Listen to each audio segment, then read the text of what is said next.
Hello friends, once again welcome back to your YouTube channel learning NEET. और यहाँ पे कल हम लोगों ने देखा था इंग्लिश का एक बहुत अच्छा सा प्रैक्टिस सेट जिसमें हम देखे थे इंपॉर्टेंट क्वेश्चन इंग्लिश के और पर्टिकुलर एक टॉपिक से देखे थे। और आज यहाँ पे हम हिंदी का एक प्रैक्टिस सेट देखने वाले हैं। मिक्स्ड क्वेश्चन है, टॉपिक वाइज ये नहीं है। आपको पता है कि आपकी प्रॉपर टॉपिक वाइज क्लासेस जो है वो 1 तारीख से 1 सितंबर से चलने वाली हैं और 2 दिन अभी बचे हैं उसमें, और 2 दिन हमारा जो पुराना सिस्टम चल रहा था उसी के हिसाब से हम प्रैक्टिस सेट्स देखेंगे। तो चलिए स्टार्ट करेंगे सेशन। मेरा टाइम वेस्ट किए जितने लोग भी जुड़ चुके हैं सबको गुड मॉर्निंग। रिप्लाई करने के लिए रेडी हो जाइए।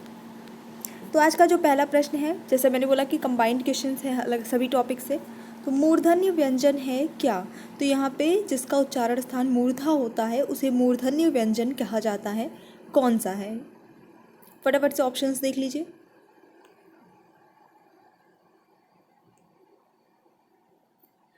तो चलिए देख लेते हैं। यहाँ पे जो सही उत्तर आपका हो जाता है वो होता है ऑप्शन नंबर बी, ट ठ ड ढ। ये आपका सही उत्तर हो जाएगा। बढ़ते हैं अगले प्रश्न की ओर। कठिन काव्य के प्रेत हैं कौन? किस कवि के लिए कहा गया है कि वो कठिन काव्य के प्रेत हैं? निराला, अज्ञेय, बिहारी, केशवदास। तो कठिन काव्य का प्रेत कहा गया है केशवदास जी को। अगला प्रश्न देखेंगे। आषाढ़ का एक दिन इसके लेखक कौन है? प्रसाद, मोहन, राकेश, हर्ष, लक्ष्मी नारायण, लाल। उत्तर सही होता है इस प्रश्न के लिए आपका option number B, Mohan Rakesh. जहाँ एक ही शब्द के अनेक अर्थ व्यक्त किए गए हों तो वहाँ कौन सा अलंकार होता है? मतलब आप समझ रहे हैं, एक ही शब्द हो लेकिन उसका अनेक अर्थ जो है व्यक्त किया गया हो। रूपक, यमक, श्लेष, उत्प्रेक्षा। सही उत्तर होता है इस प्रश्न के लिए आपका ऑप्शन नंबर सी, श्लेष। काकु का अर्थ है कौवा, कटु, चाचा, व्यंग। काकु सही उत्तर होगा इस प्रश्न के लिए आपका ऑप्शन नंबर डी, व्यंग हो जाता है। काक होता तो उसका अर्थ जो है कौवा होता। को नहीं जानत है जग में कभी संकट मोचन नाम तिहारो। ये कौन सा छंद है? कौन से छंद में है ये पंक्तियां? दोहा, शालिनी, मत, गयंद या कुंडली। बहुत ही प्रसिद्ध, बिल्कुल ही। तो यहाँ पे देख लेते हैं, सभी का उत्तर हो जाता है आपका ऑप्शन नंबर सही हो जाता है सी, मत गयंद। इसी के साथ देख लेते हैं अगला प्रश्न। किस छंद में 6 चरण होते हैं आपको ये बताना है। तो बरय, चौपाई, सोरठा या छप्पय। तो छप्पय में 6 चरण होते हैं। आपका ऑप्शन नंबर डी बिल्कुल सही हो जाता है। वीर रस का स्थायी भाव कौन सा है? क्रोध, भय, शोक या फिर उत्साह।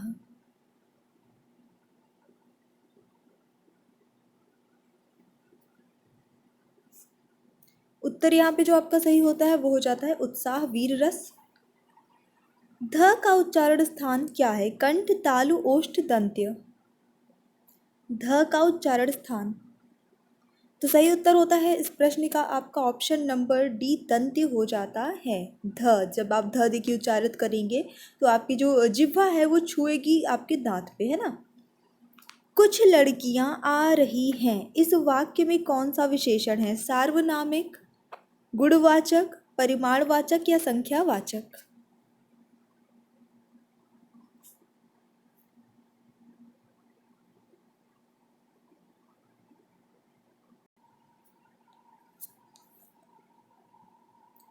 तो सही उत्तर होता है यहाँ पे कुछ लड़कियां आ रही। परिमाणवाचक हो जाता है कि यहाँ पे बताया जा रहा है कि कुछ लड़कियां नहीं, एक लड़की नहीं है, कुछ लड़कियां हैं। अब ये एग्जैक्ट संख्या नहीं बताई गई, इसलिए संख्यावाचक हम इसे नहीं कह सकते। कामायनी के रचनाकार कौन है? प्रसाद, पंत, निराला, महादेवी वर्मा। और उत्तर सही होता है इस प्रश्न के लिए आपका option number A, Prasad ji. पानी पानी होना, इसका क्या अर्थ है? अत्यंत लज्जित होना, बाढ़ में घिर जाना, अत्यधिक प्रसन्न होना या दुखी होना।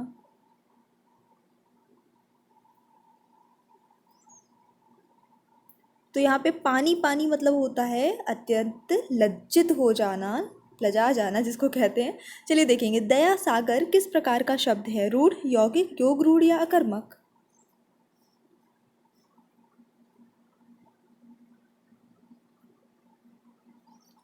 तो यहाँ पे सही उत्तर होता है इस प्रश्न के लिए आपका ऑप्शन नंबर बी यौगिक है, दया और सागर। ठीक है, इनको अलग भी किया जा सकता है। कल्पना से अधिक के लिए एक शब्द क्या है? काल्पनिक, अकाल्पनिक, कल्पनातीत या कल्पित? कल्पना से भी अधिक, ध्यान दीजिएगा, कल्पना जैसा नहीं, कल्पना से अधिक। तो यहाँ पे जो सही इसके लिए एक शब्द होगा वो होगा आपका ऑप्शन नंबर सी, कल्पनातीत। अगला प्रश्न इसी के साथ, निम्नलिखित में कौन सा शब्द अप उपसर्ग से निर्मित नहीं है? तो जो नहीं बना है वही बताइएगा। अपवाद, अधिगम, अपकृति, अपक्रम।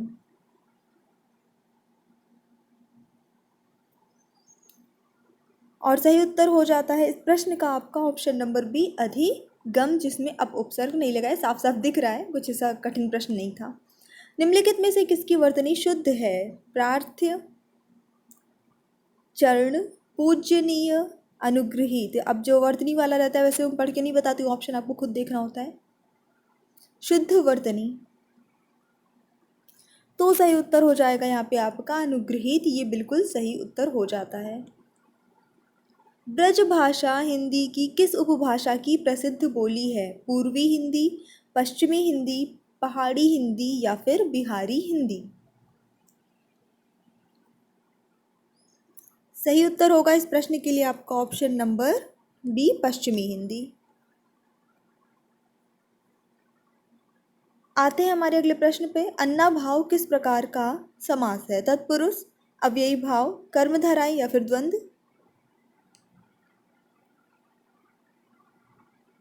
और उत्तर सही होगा आपका तत्पुरुष समास है, यूनिक, क्योंकि अन्ना भाव जब इसको आप इसका समास विग्रह करेंगे तो अन्न का अभाव ऐसा हो जाएगा, का लग रहा है, मतलब कि कारक चिन्ह का लोप हो रहा है, तो यहाँ पे तत्पुरुष समास हो जाता है। पंचवटी किस समास का उदाहरण है? कर्मधारय, बहुब्रीहि, द्वंद्व, द्विगु?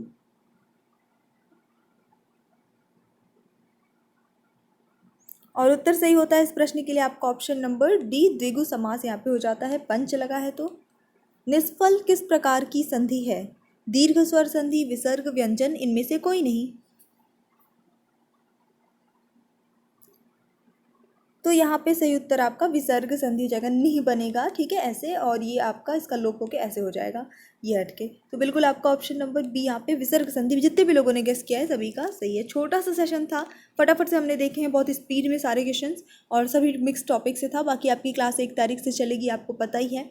लैंग्वेज हम लगातार 2-3 महीने से लगातार पढ़ रहे हैं, तो कौन सा सब्जेक्ट जो है हम इसे अब स्टार्टिंग से बेस से कंटिन्यू करें, एक बार आप कमेंट कर दीजिएगा। हालांकि मैंने अपना प्लान अप कर रखा है, पर एक बार फिर भी आपकी क्या प्रेफरेंस है वो जानना भी मेरे लिए थोड़ी सी ज़रूरी है, तो आप लोग कमेंट करके ज़रूर बताइएगा। So thanks for watching, keep studying and bye bye.